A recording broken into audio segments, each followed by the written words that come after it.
जाफराबाद रबनवाज बुलेदी। जब बात हो पाकिस्तान की तरक्की, अमन की रहनुमाई, उम्मत की रहनुमाई और अदल इंसाफ की, तो एक नाम उभरता है हाफिज नईमुर रहमान, जमात इस्लामी के अमीर, जो सिर्फ तकरीर नहीं अमल की ज़बान बोलते हैं। सच्चाई, दियानत और खिदमत खल्क का पैगाम लेकर सोशल मीडिया में फैला रहे हैं कीमती और बसीरत अफरोज़ नसीहतें। आइए सुने उनकी आवाज़ में वो पैगाम जो हर दिल को झंझोड़ता है और हर नौजवान को जगाता है। हाफिज नईमुर रहमान, एक आवाज़, एक तहरीक।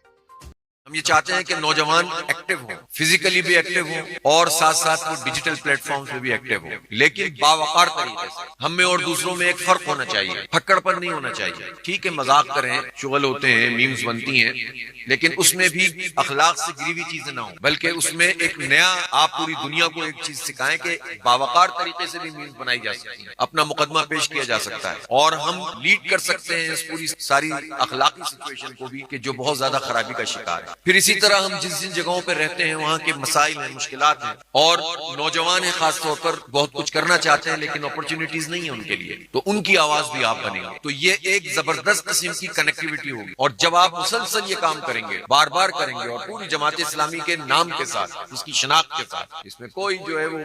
परेशानी की जरूरत नहीं है और सबको साथ लेकर चलने का आपके अंदर, ठीक है कभी कभी पॉलिटिकल मुकाबला भी हो जाता है, लेकिन ये जरूरी नहीं है कि हर वक्त एक दूसरे के खिलाफ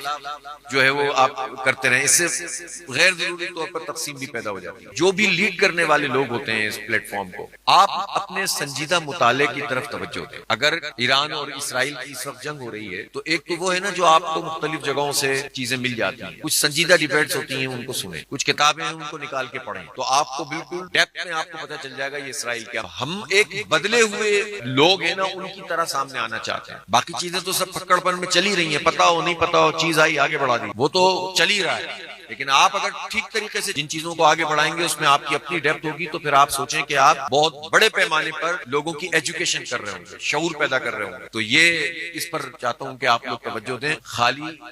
सोशल मीडिया भी कोई चीज नहीं होती, उसके पीछे काम होना चाहिए, आपकी स्ट्रगल होनी चाहिए। फिजिकली अगर आप मोहल्लों में, आबादियों में, बस्तियों में एक्टिव नजर आएंगे, जमात एक्टिव नजर आए, विजिबिलिटी होगी, आपके बैनर्स, आपके इश्यूज के ऊपर आपकी बात, और फिर उसके साथ साथ आप आपकी लीडरशिप प्रॉपर तरीके से मूव कर रही होगी, जगह जगह आप लोगों की तर्जुमानी कर रहे होंगे, और फिर उसके साथ साथ आप ये सोशल मीडिया का पूरा मुनज़्ज़म तरीके से इस पूरे काम को कर रहे होंगे, तो सोशल मीडिया आपके काम को सपोर्ट करेगा और आपका काम सोशल मीडिया को सपोर्ट करेगा। जब आप कनेक्ट कर जाते हैं लोगों से, अपनी मुस्तकिल मेहनत तमारी रगड़ा खाने से, लोग मेहनत से दूर भागते हैं, समझते हैं कि रातों रात ये काम हो जाएगा, रातों रात नहीं होता, मेहनत करनी पड़ती है, रगड़ा खाना पड़ता है, पहले कोई रिस्पांस लोगों का नहीं मिल रहा होता, आप लगे रहते हैं। जब आप समझते हैं कि ये चीज है, ये इशू है और ये इस इशू पर आप काम करते रहेंगे तो बिलाखिर लोगों की तवज्जो हासिल कर लेंगे। आम लोगों की पार्टिसिपेशन जो होती है वो एकदम से नहीं आती, लेकिन आप काम करते रहते हैं तो लोग आपसे इज़हार हमदर्दी करना शुरू करते हैं और फिर आखिर में आपका एतबार बन जाए। जब एतबार बन जाता है तो फिर सारे मराइल